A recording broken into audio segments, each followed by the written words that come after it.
પૂજ્ય વિરાટ સ્વામીને કહું કે સ્વામી આપ પધારો, કારણ કે મારા તમારા તો પૂજ્ય મોટા મહારાજશ્રી ગુરુ છે, કારણ કે દીક્ષા આપણે પૂજ્ય મોટા મહારાજશ્રી પાસે લીધી છે, ત્યારે આપણે ચોક્કસ ભાગ્યશાળી છીએ અત્યારે બે મિનિટ માટે પૂજ્ય વિરાટ સ્વામી.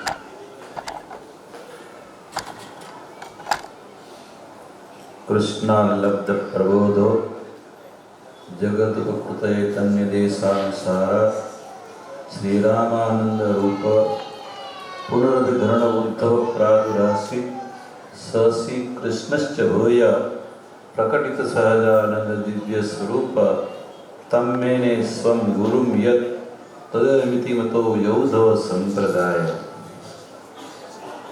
આ ઉદ્ધવ સંપ્રદાય એના ઉત્તર વિભાગ નરનાળદેવ ગાદી એમના છઠ્ઠા ગુરુ એવા પૂજ્ય મોટા મહારાજ શ્રી આચાર્ય મહારાજ શ્રી પૂજ્ય હરિવરદાસ સ્વામી આદિ સંતો અને સમગ્ર ભક્તજનો બધાને ઘણા ભાવથી જય શ્રી સ્વામિનારાયણ. શ્રીજી મહારાજે 48ના વચનામૃતમાં ખાસ વાત જાણી રાખવાનું કીધું છે. ગુરુ પરંપરા જાણવી. મહારાજે કદાચ કોઈ રામાનંદ સ્વામીના ગુરુ આત્માનંદ સ્વામીમાં જોડી ન દે એનો ખટકો રાખીને ખાસ ભલામણ કરી કે આ સંપ્રદાયની પરંપરા રામાનુજાચાર્યથી રામાનંદ સ્વામી પછી મહારાજ પોતાની.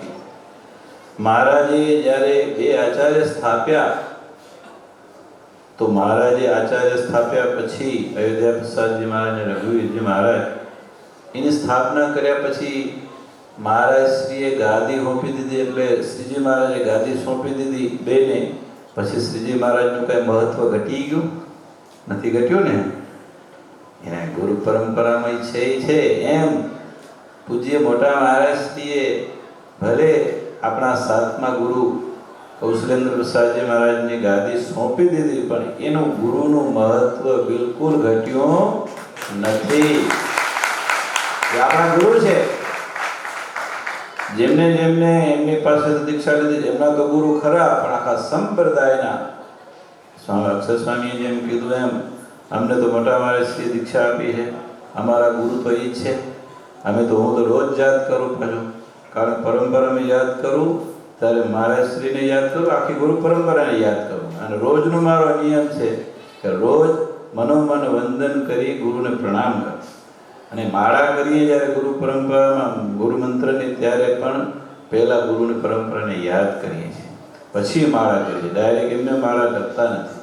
તો આપણા છઠ્ઠા ગુરુ છે આ સંપ્રદાયના, ઉદ્ધવ સંપ્રદાયના મહારાજશ્રી, જેને પ્રથમ આચાર્ય સ્થાપ્યા એના પછી છઠ્ઠા ગુરુ. તો જો પરંપરા ગણીએ તો ઘણી બધી લાંબી છે, પણ મહારાજશ્રીને અયોધ્યા પ્રસાદજી રઘુવીરભાઈને ગાદી સોંપ્યા પછીના આપણા ઉત્તર ભારતના અયોધ્યા પ્રસાદજી મહારાજ, કેશવ પ્રસાદજી મહારાજ, પુરુષોત્તમ પ્રસાદજી મહારાજ, પછી વાસુદેવ પ્રસાદજી મહારાજ, દેવેન્દ્ર પ્રસાદજી મહારાજ, પછી છઠ્ઠા ગુરુ આપણા તેજેન્દ્ર પ્રસાદજી મહારાજ છે. તો એ પૂજ્ય મહારાજશ્રી જ્યારે આપણી સન્મુખ આવ્યા છે, બીજું વધારે શું કહીએ. ભગવાનને પામી જવા માટે ભક્તિની જરૂર છે. ભક્તિ ફળીભૂત થાય એ માટે દીક્ષાની જરૂર છે. અને દીક્ષા ગુરુ સિવાય બીજા કોઈ આપી શકે નહીં. અને બીજા કોઈ ગુરુ બનીને દીક્ષા આપે તો એ દીક્ષા ઉદ્ધવ સંપ્રદાયની કહેવાય નહીં, એ સ્વામિનારાયણ સંપ્રદાયની દીક્ષા કહેવાય નહીં. દીક્ષાનો અધિકાર માત્ર મારા શ્રીજી મહારાજે જેમને સોંપ્યો છે એ જ પરંપરામાં આવે. તો એવા મહારાજશ્રી જ્યારે આપણી સન્મુખ આવ્યા છે, બીજું વધારે શું વાતો કરીએ તો ઘણી થાય, પણ આપણી પાસે ટાઈમ નથી ગયો, પંક્તિનો સમય થઈ ગયો. મોટા મહારાજશ્રીને આપણે આશીર્વાદ લેવા છે. તો ગુરુનો મહિમા બહુ છે. દરરોજ સ્મરણ કરો તો ભગવાનનું સ્મરણ થાય, આપણે લિંક સુધી ભગવાન સુધી પહોંચે અને અંતે શરીર છૂટે ત્યારે અક્ષરધામની પ્રાપ્તિ થાય. આ મોટામાં મોટો લાભ આપણે આ ગુરુ પરંપરામાં છે. એ લાભને કોઈ છોડી દેતા નહીં. મંત્ર દીક્ષા ન લીધો તો મંત્ર દીક્ષા કોઈ લેજો આચાર્ય મહારાજશ્રી પાસેથી, અને સંપ્રદાયના લીગલ અનુયાયી થજો.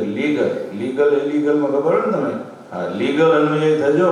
અને લીગલ અનુયાયી હોય એને અધિકાર હોય છે, બધાને અધિકાર ન હોય. તો અધિકાર પ્રાપ્ત કરવા માટે મહારાજશ્રીનું શરણું અવશ્ય જરૂરી છે.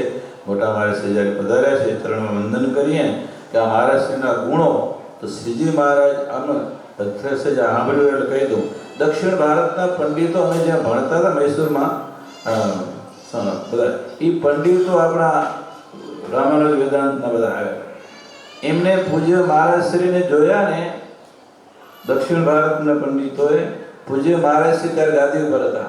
મહારાજશ્રીને જોયા ને મહારાજશ્રીને મળ્યા, એની નજીક આવ્યા પછી જે ફિલિંગ થઈ એ બધાએ અમને સંતોને એને એમ કીધું કે ખરેખર આ સ્વામિનારાયણ ભગવાનના અમે સત્સંગ, એ બધા લોકો સત્સંગી જીવન આપણું શિક્ષાપત્રી વાંચેલું બધા, કારણ કે ગુજરાતીનો ઇંગ્લિશમાં અનુવાદ કરાવવા તે બધું એની પાસે બધા પંડિતો ભેગા થઈને ચર્ચા કરતા સત્સંગી જીવન ઉપર.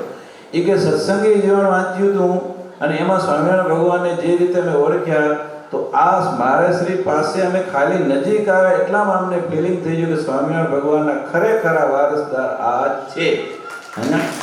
જે સ્વામિનારાયણ ભગવાનના ગુણો છે, જે શાંતિ છે એમાં, તો એ આપણે પૂજ્ય મહારાજશ્રી તો જો કે આખી જિંદગી ક્યારે એના ઉપર ગમે એટલા કોઈ ટોર્ચન કર્યા હોય, કોઈ ગમે એવું કાંઈ લખ્યું હોય, આડું કર્યું હોય, પિન માર્યો હોય, ગમે એમ કર્યું, તો કોઈ ક્રોધ ન કર્યો હોય એવો જબરો ગુણ આ પૂજ્ય મહારાજશ્રીમાં છે.